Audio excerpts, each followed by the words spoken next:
The Buddy Martin Show. I am Buddy Martin and glad you're with us tonight. Lots to talk about. Many of us will be talking about the controversial call by the umpires in the College World Series. We'll discuss that some tonight.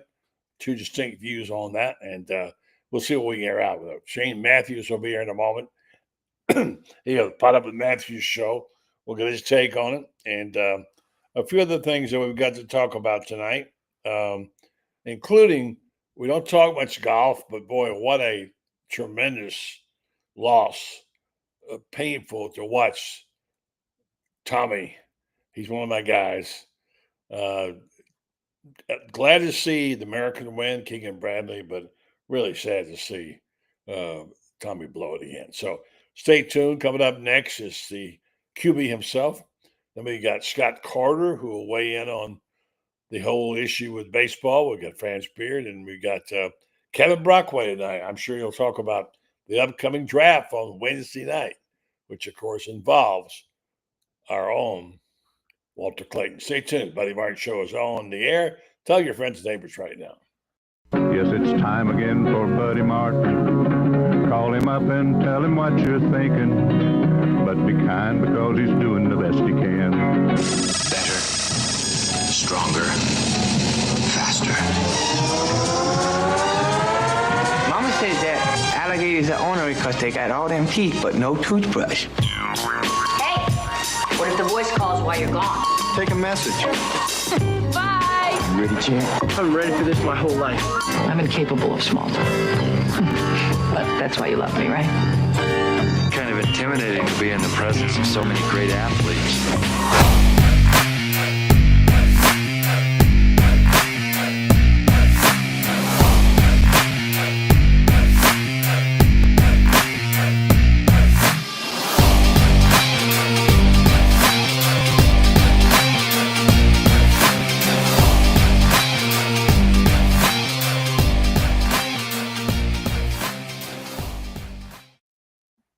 Hello, welcome to the program. Here, June's just about over already. Can you believe it? 2025. Shoot, we got football season coming around the corner. We'll have SEC Media Days. My gosh, I can't wait. I'm excited for this year to see how things break down. But meanwhile, a few things to talk about that happened over the weekend, not the least of which the very controversial decision by the umps to toss Kevin Schnall out of the game. I mean, you can take any position on this. I happen to take one and includes, that's karma for you, man. When you do that to someone like Sully and you try to publicly humiliate him, now you got to take one on the chin. And if you believe what you say, then you'll take it and you move on. But he didn't go quietly. And Shane, I know you talked about it on your show. I heard you and JC talking about it. I know you hated the call by the umpire. Well, I come down on the side of, he knew what the rules were. Maybe he was a little bit stringent. Maybe the tripping and falling of the ump, the shilling the other ump might have been a factor. It was a funny moment for some. But in the end, the guy who says he knows all the rules and plays by them and bragged about his program doing everything right, didn't do this one right, even though he didn't get done right. Shane, what do you think? Good evening. Well, I just saw a little bit of it. I didn't really care or follow it. I mean, I wanted Coastal. I picked them to win it all at the beginning of the tournament. I think they're a very good baseball team. I think they're well coached. Obviously, he lost his composure. I still don't think it was the right way. You don't throw a guy out. It's not like I don't know. I've seen much worse, and in that situation, I don't think it should have been thrown out. I don't know if the umpire falling down, I think that was going to be like a 2-game suspension or some crap like that, which is ridiculous. He didn't even touch the guy. Guy fell on his own, trip. Mm-hmm. So I think it was way overblown, probably from both perspectives. And congratulations to LSU. I mean, they're a baseball dynasty. I mean, they've won a lot of titles. Absolutely, they deserved it without question there. They said the NCAA said Schnall was arguing balls and strikes, which clearly he was because he held up his hand and said, "That's 3 you've missed." Okay, I don't know what your rules are about what you can say and what you can't, but then he was warned and then thrown out and didn't leave the game. Now, I think it might have been perhaps a bit sanctimonious in that regard, but the fact is he broke those rules. And I've got a thing from Ryan McGee here. He's right. And he said, I think his father was an official at one point in time. He said, this is the ejection thread. Coastal head coach Kevin Schnall was arguing balls and strikes, and the umpire gave him a warning, including about his profanity. So we didn't hear the profanities. We don't know what was said there. He came out of the dugout to Coastal head coach Kevin Schnall, who was arguing balls and strikes. Umpire gave him a warning, including profanity. Came out of the dugout, and Schnall did his best. I mean, he wouldn't quit. He gave a warning, and he didn't do it. He argued balls and strikes. Well, that's enough to get him thrown out there. Maybe at that point in time, cooler heads should have prevailed a little bit. And the umpire falling seemed like it impacted the emotion of the moment. I think. I don't know. Others will have comments on here. But I will say that Schnall, who's kind of a pompous ass, in my opinion, the way he handled the whole thing with Sully. I thought humiliating Sully going on his press conference. I mean, Sully had a right to get angry, too, about how things were changed. And he wanted to express himself, and he used some language he shouldn't use, and he handled it wrong. But to have the other coach come out and then publicly humiliate you in his press conference, that was pretty cheap, in my opinion. And it's kind of like they're too big for their britches at Coastal. I love the program, what they've done, and no doubt about that. But I'm sorry, they're not LSU, they're not Florida, they're not one of the big 5 or 6. They got a really good program, but they're not a blue blood of baseball. And I think that's what this guy's trying to say. Anyway, it's done. I will say, got off a pretty good line when talking about the umpire falling. He says, Schnall said, I shouldn't be held accountable for a grown man's athleticism. Coach of the week, quarter of the week there. So,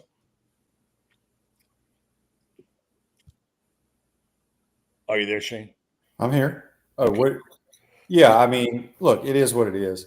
I mean, I have nothing. I have no problems with their coach. I understand he's had some things he said here or there or whatever that upsets people. I mean, hell, they got as many national titles in baseball as we do, buddy. Mm-hmm. But I don't think I'd say they're as good a program. No, they're not. I mean, they're a small school. They're a Cinderella story. Do a lot with it. I gave them all the credit for that. That's fine. I give them. I mean, look, LSU won the title. That's the big story, and it's got to get from Arkansas. That's for sure. Did you see that? Yeah, Arkansas's blown 2 up twice. Well, they blew the national championship game a few years ago by dropping a pop-up or not even attempting to catch the pop-up. Right. But LSU's a damn good program. Mm-hmm. Yeah. Anyway, that's what they said. There's a lot about it on the internet. A lot of people comment about it, etc. Now, here's one for you. You and I can enjoy this moment because we like golf, and we're going to take our moment to enjoy it. There was some tremendous golf played in Hartford. That golf course looks easy and is not, in my opinion. Really happy that the way it turned out, it did, and see Keegan Bradley get that. And I heard you and Sully talking. I mean, you and JC talking today about that and saying that, well, should he play? Absolutely, he should play. He's like 9th right now. If he's that way at the end, he should pick himself, I think, in my opinion. He's played exceptionally well. But the oddity was, I picked Tommy Fleetwood many times in our picks, in our top 3. I've liked him for a long time. I think he's a really good player. Didn't know he'd gone 41 tournaments without winning over here, although he's won 8 times overseas other places. It looked like it was just handmade for him. It was his chance to come into the 18th, and he had a poor shot and approach, but he still had the opportunity to get it up and down. Of all things, to have a situation where he's playing against the Ryder Cup captain for America and the crowd shouting USA, USA, and situation. And boy, Keegan holed a beautiful putt. And then Tommy couldn't get it done. And I saw a couple of people say In fact, I guess I forget where I read this someplace. One of the guys on the Golf Channel said there was a spike mark that when he putted his ball that went off course, went off line because of the spike mark. I don't know. Did you see that?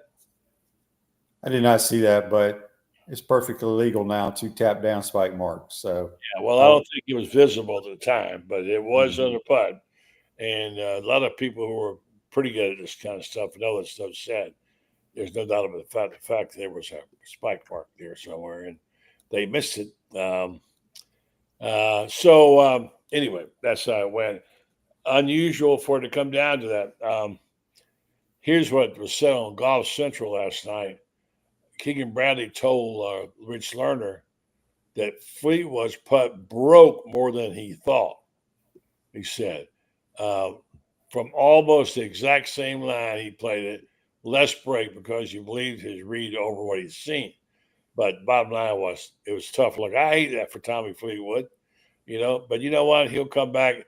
You don't want him to come back and bite you in the butt when the United States is playing in the Ryder Cup and have him come up and win a big match. But I think he's a class guy and a good player, in my opinion. He's a very good player. I mean, he's top 15 in the world, and felt terrible for him. He played great golf and just three-putted there at the end. And Keegan hit a great approach shot, and obviously got to see the putt from Fleetwood and made his. And I picked Keegan Bradley to win the tournament on our show. Oh, nice pick, man. Nice pick. Yeah, so it's I'll be anxious to see if he picks himself. I don't know if he will or not, because there's so much you got to do as a captain, but he might. Do you think he should? I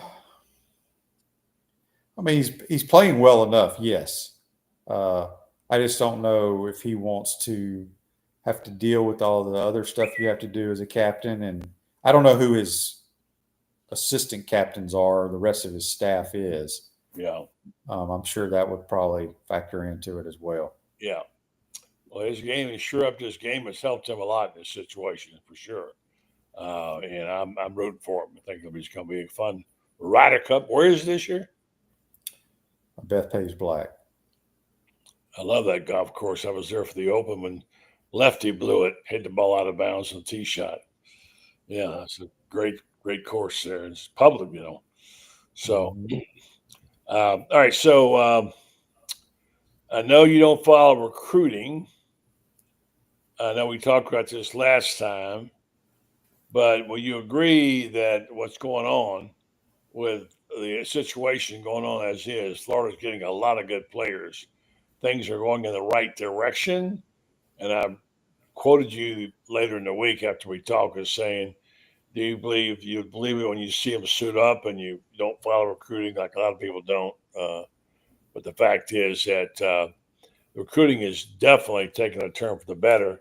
They had an amazing week last week. I guess that grill in the Ville worked out well for them. And according to all the things I've been reading with their commits, they got to do a heck of it. Some people call him Billy the hottest recruiter in America. So that's certainly changed. And I think it's going to be a big factor for Florida. Although now these guys have played since 2006. I'm reading and hearing more and more about Florida's roster. There's a lot of good things being said about the offensive line, which we've talked about a lot. They're ranked probably one of the highest offensive lines rankings in the country. Certainly we know what they got in terms of the quarterback and what have you. The defense is going to be better. So anyway, it looks like a good mixture as far as I can tell. Looks like they're on the move and on the upgrade. Are you getting any of that feeling yet, Shane? I guess. We talk about the Gators, so obviously that's what we hear about. And it's been great, apparently, with the verbal commitments that they've gotten. I don't know where we rank. I don't care where we rank, but I'm sure other schools are doing the same thing. We just don't hear about them because we don't really care about them or cover them. Yeah. Well, now there's a lot of talk about LSU. And by the way, Nussmeier's little brother is being recruited by Florida, and Florida supposedly has the inside track. You know about him? I do not. Yeah, he's supposed to be a good player. Yeah, really good player. So we'll see how that goes. But LSU, Brian Kelly's talking a lot of stuff. He claims he had the best. Sorry, my phone keeps ringing. I got to turn it off. The LSU, according to what he says, has made a big stride in the portal this year. I have not looked at it, but that's the word. Have you heard anything about that? Oh yeah. They've added a lot of good players. But I would probably say them and Ole Miss have hit the portal harder than anybody. Yeah, it's amazing how much you got to take in consideration in terms of how you get players today. So I'm feeling real good about them.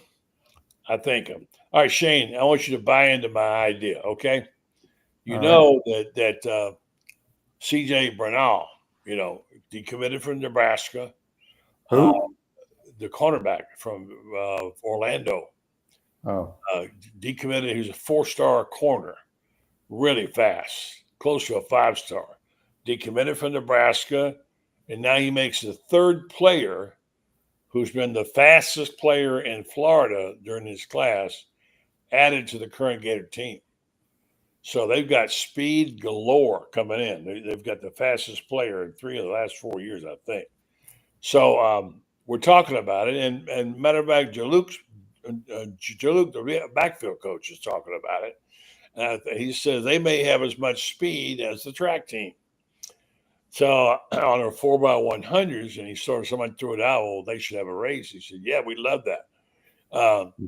Do you have 4 guys? I got 4 guys to put up. I think that'd be a great way to have a fundraiser, to have the track teams 4x100 race the football teams 4x100 for money. What do you think? Yeah, I'm putting my money on the track team. Well, I mean, you ought to check it out because they. Yeah, but whatever those times are, unless you're going to they're going to need to train, and you got to hope they've run track, which they probably had. Well, the last guy, Bernal, is the state champion in the 200 meters, a couple other things, record holder. So they all have run some track. And they got a few other guys on that team that can also light it up pretty well. Aiden Mizell is being mentioned as one guy who he can run. Tank Hawkins also. And the last one I heard was Cormani McLean. So those 4 guys can fly. So I think that's could be a kind of an interesting concept. Now, granted, it's not just raw speed; it's also handing off the baton and timing and all that. But in terms of raw speed, it'd be fun to watch, wouldn't it? Well, I would say don't even worry about a relay. Just let them all run the 110, 100 meters. I meant. Got 8 lanes. Put 4 football players, 4 track guys. That would be an interesting thing. You might be right about that. Honestly, I hope they don't do that, buddy, because somebody's gonna pull a hamstring. Yeah, whatever. Can't be babied all the time. Well, I'd hate for somebody to miss the season due to some silly fundraiser. I know you had Dr. Pete and Delicato on your show, and I had him on before you did. We talked about some of the issues that they're dealing with, the team positions. And I don't know if you brought it up on this show or not, but he was on SEC Sidelines with Rob Brown and on with me earlier. And he talked about how this whole thing has changed how team positions approach injuries and how they treat them. And the liability part of this, you know about this? The liability insurance they got is not nearly enough now, because the NIL deal, if Shane Matthews runs a 4.3 or something, and then he gets surgery and runs a 4.8, that's a lawsuit waiting to happen. And they'll only cover their liability only covers like $3 million, and shoot, this is a $15 million suit. So these doctors are saying, you know what, I want you to hear some other opinions. Now, I'm not going to put myself on the line. It's a good point I hadn't thought of, Shane. Yeah, I mean, I don't blame the doctors one bit. It's a unique situation, obviously, and they shouldn't be put in this situation. No, they shouldn't. But it is what it is. Yeah, it is. Ask this guy what he thinks about the liability of a physician. There, Mr. Hatt. Say good evening to Shane. Hi, Shane. Howdy. And we're talking about the liability of a doctor, of a team physician, if he operates on a guy who's having a problem, his speed drops from 4.3 goes up to 4.8. He's open for a libel suit, and the liability insurance they have does not enough to cover it. The doctors are quite concerned about that. So, well, we've got a whole bunch of problems that everybody seems to think that this bill that says, okay, we can pay players, etc., like that. A lot of people saying, "Boy, this is going to be the answer to everything." And I don't think it's the answer to anything. I think it's just opening the door for more problems. I've always been surprised that nobody seems to put the value on a college education with these guys. Oh, that's over with. Nobody cares about that anymore. Oh, I know nobody does, but they should have earlier on. They should have made a big deal of it. Okay, your contract calls for X number of dollars, but okay, you're also getting this, and now there's a way to deal with it, and Jay Wright. Now we're talking about that. He's the former Villanova coach, and he says, okay. You throw in there on your contract, you breach the contract, you owe the money for the scholarship too. That might be a deterrent. But he was talking about how, okay, the transfer portal now, nobody's addressed the single most important issue, which is the transfer portal. Well, they have addressed it in a lawsuit, which is how things are going to get done. And that's the lawsuit that's been filed this week about tampering against Miami.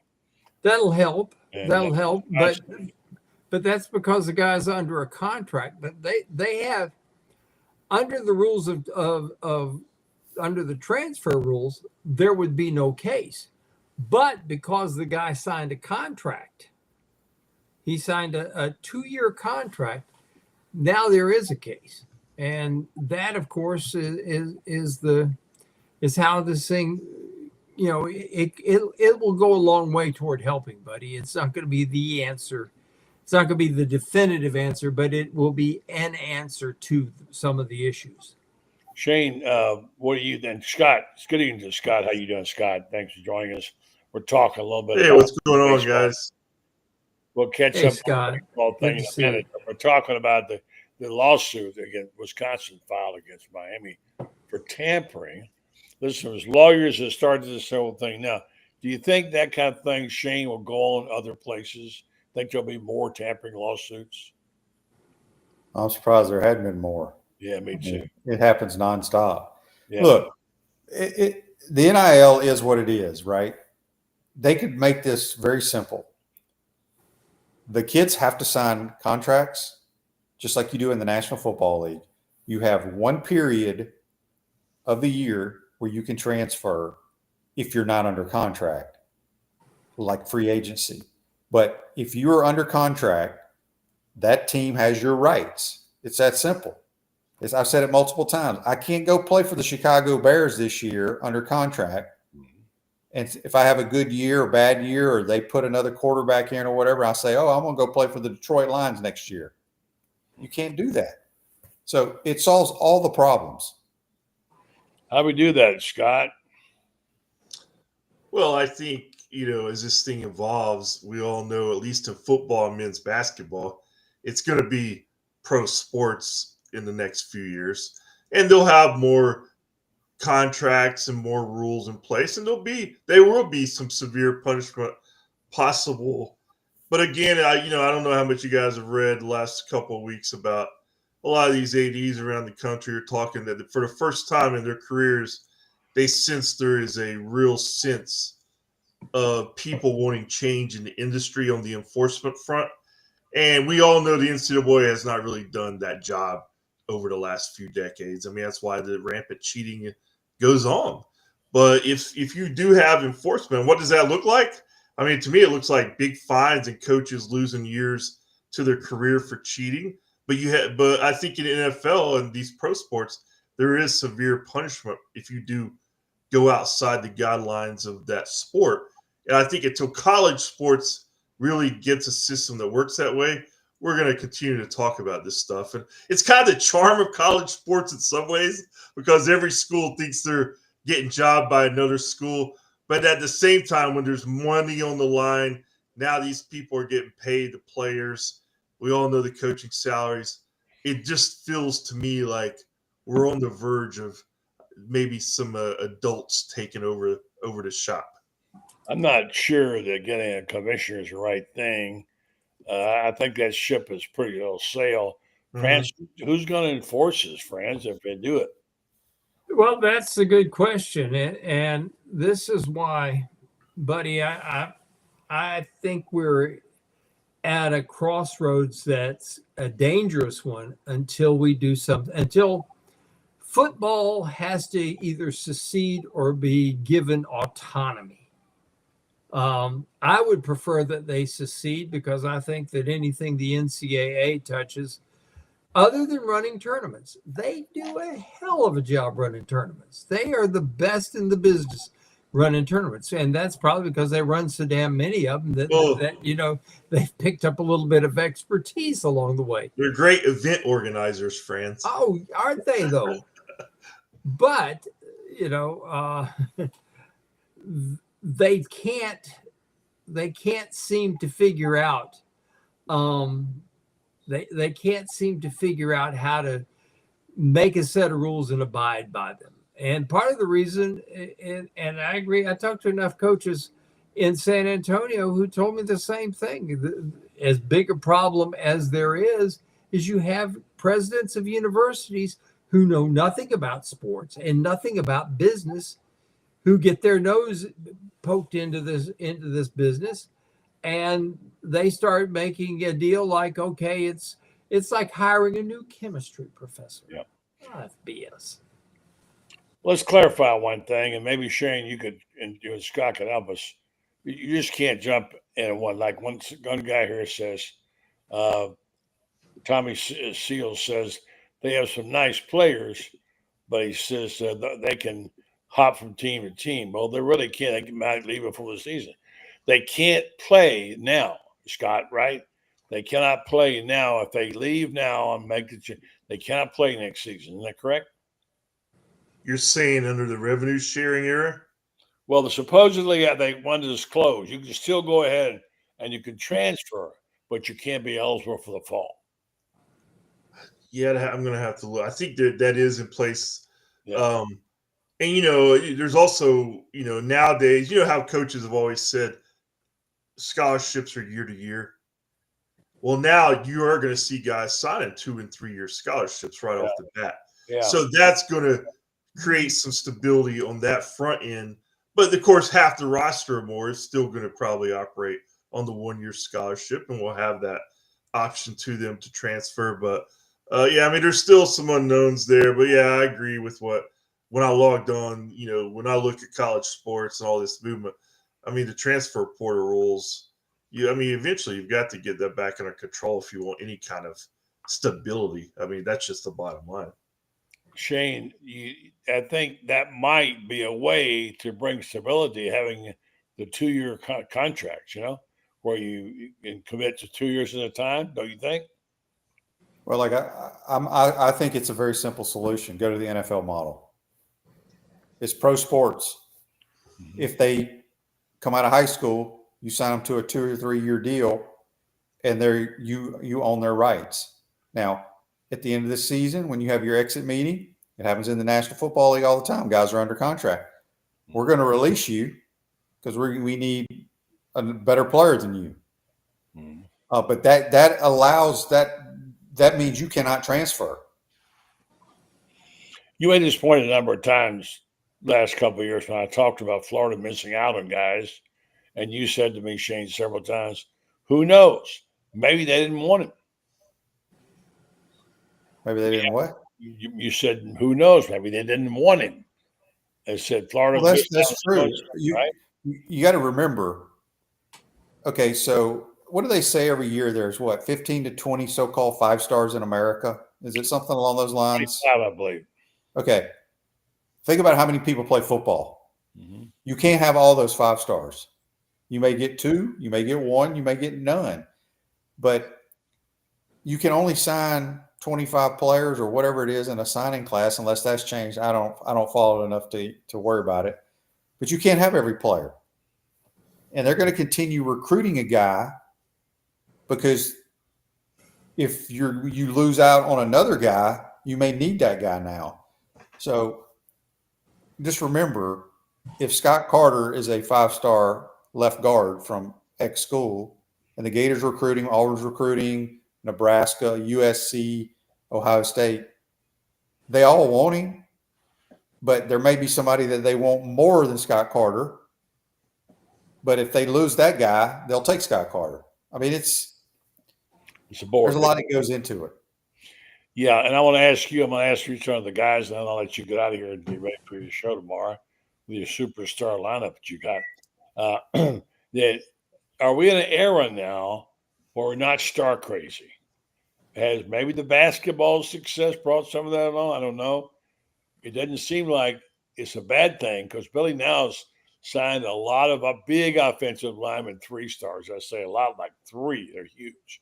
And people are saying who know, like Cole Kublik, saying that's the way you do it. You get a big 3-star and you coach them to become a 4. Do you think we've gotten over some of the 5-star mania, Shane? Oh, I don't know, buddy. Like I said, I don't follow recruiting enough. I've always said this. If you're a 5-star, you're pretty talented. Does that mean you're going to translate into an all-conference player, all-American? No. We've seen multiple 5-stars, even at our school, not pan out. Yeah. Can a 3-star turn into a great player? Obviously.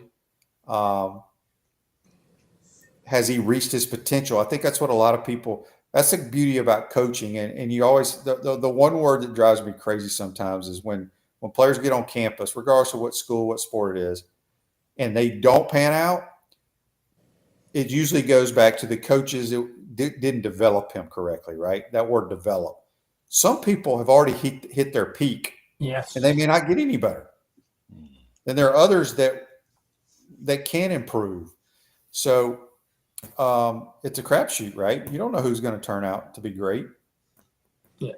We had a problem here, buddy. We had a problem here in Gainesville for years. We had a guy named Jim Nyblack who would win all these games at GHS, and it wasn't unusual for 10, 12 guys signed Division I scholarships. Not a whole lot of them ever made it to the NFL. Not a whole lot of them were superstars.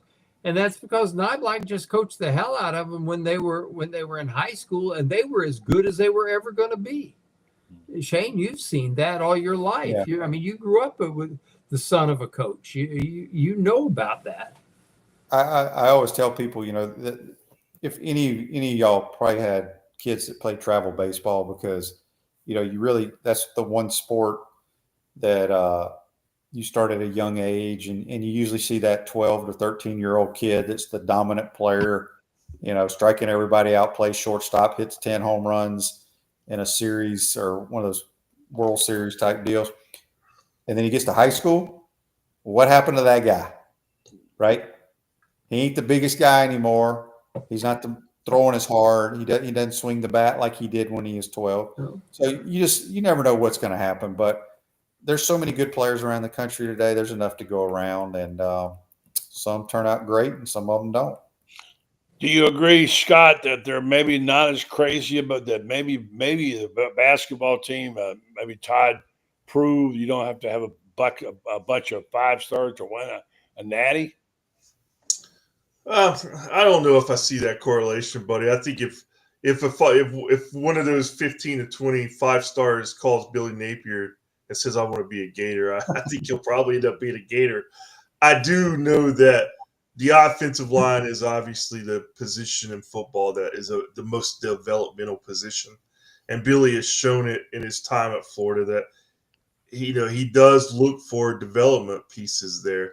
I mean, he's got a guy, I think, from Germany there. He's got another guy from overseas. Sweden, I saw. Yeah, Jake Slaughter wasn't a 5-star. He's done pretty well. I think that's part of the philosophy there that on the offensive line. But I do like the stories when a team wins, like the Gators did in basketball, or even, I know they lost the College World Series, but Coastal Carolina, they don't have all these top prospects on their roster. They're just a good college baseball team. They got there. So I think college sports will always have those stories and teams. But again, you have to have greatness to be great consistently. And that means in college football, you do have to land a 5-star once in a while. All right, thanks. So say goodnight to Shane. He's up tomorrow morning early. He's got some superstar on his program. Who else you got besides me? I don't really know the answer to that yet, buddy. It's just you two. Shane, you never know. I've been busy all day. We'll always have Casablanca. Okay. Good night, Shane. Thank you. Take care. All right, the great Shane Matthews bringing it, and we're going to be joined just a second. As soon as I get this spot done, in fact, I'll bring him aboard and let him wait for a second. Catch up with us in just a minute. Kevin Brockway, stand by. We'll get right back to you. We're going to talk a little hoop, and we'll talk a little bit about the Walter and where Walter's going to go on Wednesday night. So right now I'm going to talk about the good people, the good folks over at Meldon Law. Here's a little code for them. I want to put it up online. Meldon Law, they're not only are they good people, they're great lawyers. And I've known them a long time. I've done a lot of business with them. And, Jeffrey, where his heart is, where his wallet is. He's done many great things for the University of Florida. And so I encourage you, if you need help in the law business about whether to have your lawsuit reviewed or you got a second opinion like you do in medicine, I would give them a call. Talk to them. They have 4 locations to serve you: Ocala, Gainesville, Lake City, and Williston. Meldon Law, they will not back down. There's a QR code. Click on that if you'd like to and find out more information. Meldon Law. And good evening to the busy man. I swear every time I turn on my TV by my computer, Kevin's written another story. Your fingers must get exhausted sometimes. My brain must get exhausted, but this is what the Lords at Gannett have commanded of us, and I have to feed the machine, so to speak. But I get those screen headaches every once in a while, buddy, around 7:00, and I usually get pretty cranky. And I'm a little cranky now because Juan Soto just left 2 runners in scoring position, and the Mets have lost 8 of 9, and they're trailing the Braves 3-2 in the 8th inning. So let's get on to better news. Yeah, let's go into that. That's the Rays are going well until they ran into Detroit last night. Anyway, another time we'll talk about that. Let's talk about the best basketball Florida player ever had. He's going to be drafted on Wednesday night. I got no idea. I've read things all over the place about where he's going to land. Nobody seems to know. The latest projection I saw was maybe the Miami Heat. Yeah, 15 to 25 is the current projection.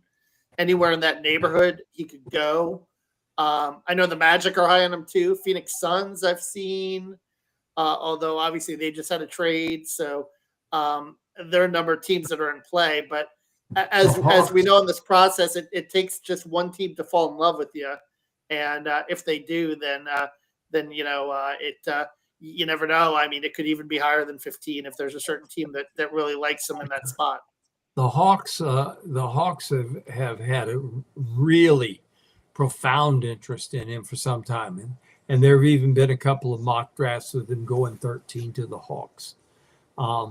You know, what's interesting is Trae Young. He's kind of a similar kind of player in some respects to that kind of a player. So that's interesting, friends, when you think about it, and you think about maybe he projects as that kind of a guy.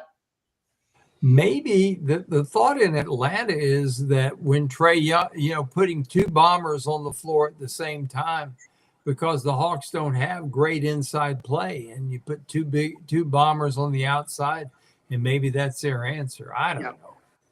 I'm going to tell you, it's going to take something from me, because I just don't care about the NBA anymore. And I used to love it. I used to cover it, and I used to love it. In fact, I almost took a job just covering the NBA one time. But I just don't. It doesn't hold anything for me. Oklahoma City winning last night. It was a boring game, although it drew 16.4 million viewers. It was the most watched finals in years. They had 19.3 million viewers.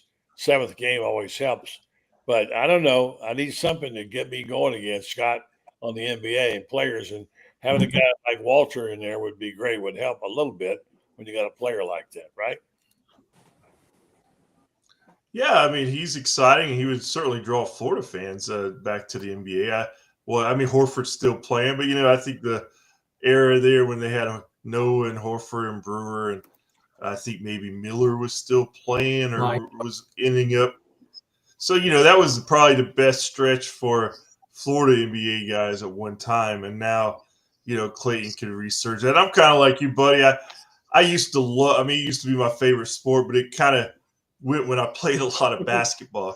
Hell, I can't play basketball anymore, so I moved on. Bobby Knight once said, given the choice between watching two turtles have a bar conversation that leads to them going to the hotel and watching the NBA, he'd watch the Turtles.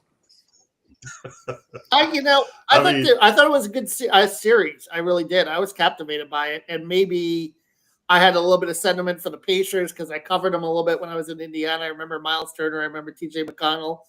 But I thought it was pretty compelling, because it went 7 and there were a lot of momentum swings.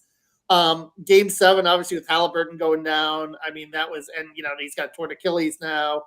So that's another killer. That's what hurt in the NBA in the playoffs, too, because Jason Tatum also, so many of these crippling injuries that are really going to affect the league next season as well, in terms of, think about 2 stars in the Eastern Conference that are going to be down. And that took a little bit of the luster out of Game 7. But congrats to the Thunder. Hey, Mark Daigneault, right, worked at Florida. He worked under Billy Donovan. Yeah. Devon Walker was a guy that, played on the Final Four team. He's in their scouting department. So the Thunder has some Gator ties, as you know. And, Billy Donovan was there for 5 years as well. Sam Presti hired him. And Sam Presti has proven to be quite an executive, doing that complete rebuild and getting them over the hump as a championship team in 2025. I heard Shane this morning talking to JC, and they said that the franchise, this is their second second title. And they said, well, wait a minute. When they won the first one, well, there was another team there at one point in time called the Super Sonics. The Sonics, yes. The Sonics, and they were originally the Super Sonics. And they, of course, won it one year, and that's where the other one came from. Just a little history there. So Howard Schultz, enemy number 1 in Seattle, for selling the team to Clay Bennett Williams. And, of course, they were upset about the arena there, too, Key Arena. They didn't think it was a good enough. But I think the NBA will come back to Seattle someday. I'd like to. I went there several times for games because I was in, Denver played them a lot, and I liked their team. It was fun to watch. Yeah, like you and like your crowds and the way they played the game. All right, Freddie Brown, downtown Freddie Brown for the Sonics. Yeah, and Gus Walker. Gus Williams, Gus Williams, yes, Gus Williams. Let me get to this point real fast since we have the jury here together, panel, and let's break down as best we can the situation that happened yesterday in the College World Series. There are 2 distinct opinions, maybe a third, about what happened. I happen to have my own. But we saw a coach get out of his mode and go out on the field and be warned by the umpires and then get tossed and not leave the game. There's a very ugly incident, and one you hated to see happen to anybody, especially in the first inning of a World Series. Kevin Schnall, who had nothing nice to say about Sully during his time and publicly lambasted him, kind of got him a taste of his own medicine. There's that angle. Other people say it doesn't matter. The umpires were a joke, what they did. I don't know. I've got my opinion. Scott, what's yours? As a baseball guy, I've always loved the game. And I don't like to see an umpire take over a game one inning in. I thought that was a quick temper by him to throw a Schnall out. Hey, Schnall, he seems to be one of these just fired up, more of a football mentality, maybe in baseball. But I think he was wrong to get thrown out there. And the thing that resonated with me most guys was, twice in the postseason, didn't really matter what his team did. He became the story. After they won the regional, and then of course with losing the College World Series. So that's just another element that still got in my mind. Like, man, I mean, this guy, he definitely knows how to draw some headlines. Some people might say that he was a little bit arrogant, in the way he had talked about himself as if he were the UCLA of, basketball, or John Wooden or whatever. His team has won a national championship. They're a very good program. They've done a lot. I'm sorry, I'm not ready to elevate them to being a blue blood, and he thinks he is a blue blood. That's my opinion. Am I wrong about that, Scott? I mean, I don't know how they obviously view their program as one of the best in the country. They feel that they can compete on the national level year in and year out. And I give them credit for what they've done. I was up there at that regional, and I'd never been to Conway, South Carolina. I'd never been to Coastal Carolina University. And I'll admit, their facilities were really nice. Their baseball stadium I can see why it's one of the best college baseball stadiums in the country. And then right next door was their football stadium, and it was really nice brick, and it was not very big, but you could tell they've spent a lot of money on what they have up there. And right across the street, they were building a huge indoor practice facility for football, which looked like it was almost done. So Coastal Carolina is obviously taking their sports seriously. Their boosters are taking their sports seriously. It's going to take me a while to consider them a blue blood like you, buddy, but I am impressed at how quick they've kind of elevated their stature. Let me get to Kevin and get him out of here. I promised I wouldn't keep him forever tonight. But all right, give me your take on this guy. Is he arrogant? Is he too big for his britches?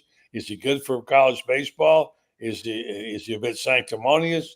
How does Schnall come down? Bit sanctimonious, but I agree with Scott in that an ump shouldn't necessarily should give someone a little more leeway in that situation. And then I guess the other ump tripped over the ump and tried to blame Schnall, which was kind of comical. But the whole thing, it kind of took away from the competition. But look, I mean, LSU, I think was better. Like, I do think the AD too was a little over the top by saying like, oh, it's so much hampered our strategy not having the coach of the game. It's like, baseball is not. We're not talking about like a football coach or a basketball coach losing an offensive coordinator here. You know what I mean? A lot of these guys are, Tommy Lasorda used to sleep in the dugout for a reason. You know what I mean? It's you can get someone to manage a game from your staff, but I do think that like I said, I didn't like seeing umps take the game in their own hands either. So it's kind of a yin and yang there. All right, Kevin, I'll let you go. Thank you, buddy. Appreciate it. All right, thank you so much. See you, Kevin. Finally, I'm going to get around to Franz breaking down a few things for me here. But before we go, I'll ask you to take the temperature for me with Billy, the Bill, and I know you're going to talk about recruiting with the grill and the Bill. Looks like he came off well. There seems to be a certain momentum being carried by his program right now, many considering him the hottest recruiter. What's going on in Gator, Scott? Well, I mean, I think momentum's the word that I've used the most, and it goes back to that end of the season, the 4-game win streak. It goes to the fact that you have a very talented quarterback taking over the position full time, heading into his second year. It goes to the fact they have picked up speed on the recruiting trail. I think Billy is recruiting the way I think a lot of people thought he would right from the get-go. I think he's starting to prove it a little more each season. And I think right now they've got some mojo working. So I haven't seen the optimism this high in a long time, buddy. Neither have you guys probably. So we're in the middle of summer here. I'm not going to make too much more out of it than it is, but I do like where they are. I do like what Billy Napier's doing, and it's going to be a very, very interesting season. We've talked about it before, but if they get on a roll and keep that momentum early in the season, some of those big tough games we talked about, you guys know how momentum works. We saw it in basketball. You just don't know what can happen. Change everything. All right, great. The great Scott Carter, appreciate it. FloridaGators.com, appreciate it. Thanks for all the help today on the pictures too. All right, see you, fellas. Carter, doing some digging up and looking for pictures, friends, of your family, Dale Van Sickle, and also some stuff that Scott dug out some stuff for a piece that's online now on GatorBaitMedia.com. It's about the 1928 Gators. Not a lot known about that team, but we know that Dale Van Sickle, of course, was the first All-American, and your relative. Yes, he was. Cousin of my grandfather and a Gainesville High guy. Your mother's name is Van Sickle, right? Yes. Yeah. Yep. He was a Gainesville High guy. There's not too many Van Sickles around, so he was not a first cousin of my grandfather, but was a cousin. The Van Sickles came down from Lebanon, New Jersey, where they had been for centuries, and they moved south. And he was a great two-way player back in the era when everybody played two ways, and went out to Hollywood after playing college football. Pro football was paying the magnificent sum of about $50 a week for the high-paid guys at the time. And he went out to Hollywood and became a stuntman and was making a whole lot more than that, and ended up becoming the president of the Hollywood Stuntmen's Association. Yeah, good-looking guy, too. I had a picture I was going to talk about. Well, of course he was, buddy. He was one of my relatives. Yeah, couldn't have been related to you at all, I know. Maybe I was going to try to show it, but I can't. Let me throw this up here and do one more comment, talk about the book. This is what came out today, which I'm not sure exactly how that's relevant, but you see that, Franz, right there? Yes, I do. Most dangerous college. Yeah, how about that? And Alabama's number 2, so I never know that about Gainesville. It didn't seem to me that it was that dangerous. Am I missing something? I've never had a problem in Gainesville, and besides that, I mean, give me a break here. Cedar City, Utah. My gosh, the Mormon, they don't even drink. They're Mormons. They don't even drink. I know. I mean, my gosh, you want to talk about dangerous. Yeah. I remember a night when we were in Baton Rouge, Louisiana, and this is before the 2007 game.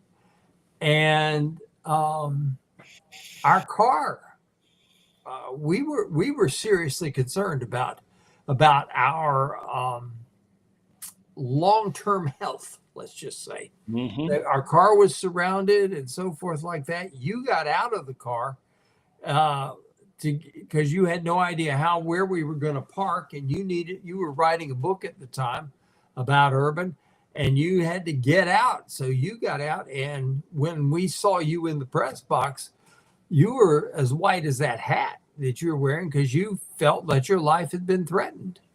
2 years later, we're there in 2009, and it's the total opposite. We had people inviting us to, the Gators come in there unbeaten and nobody knows if Tebow's going to play. And we had people inviting us to eat dinner with them right there. They're cooking out and everything. I guess we just got in with the drinking crowd or something like that. I don't know, but I've never felt threatened in Gainesville, never felt threatened in Tuscaloosa. We held a pregame radio show on the lawn of the Bear Bryant Museum, and those Alabama people couldn't have been nicer than what they were to us. Yeah. Maybe they've just gotten mean since those days. Ben, yeah, for sure. Well, let me get your take on all the recruiting news. You wrote about it this week, and you got a piece coming up, I think, on Walter Clayton, I believe, this week, and you're working on a book. Tell me about those things. Well, let's start with the recruiting. Billy Napier is now the hot ticket item, and Florida is. And people are seeing that he's got a foundation in place now. I don't think people, buddy, realize how badly recruiting had slipped under Dan Mullen. Dan was getting 2 or 3 guys at the top, but they were not getting guys that we used that word earlier about development. They were not getting guys that developed well. They got a lot of guys. They got some guys at the top that were really, really good, like Kyle Pitts and Kadarius Toney were really good ball players that were there at the top. But they weren't getting those developmental guys, particularly on the offensive line. Kyle Trask was already here, but look at how Dan did with that. But the offensive linemen, they weren't that good.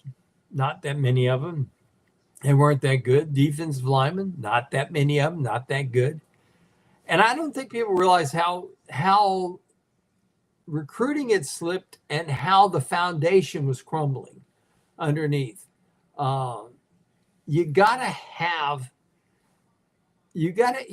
hear that word those words, next man up, all the time. Mm-hmm.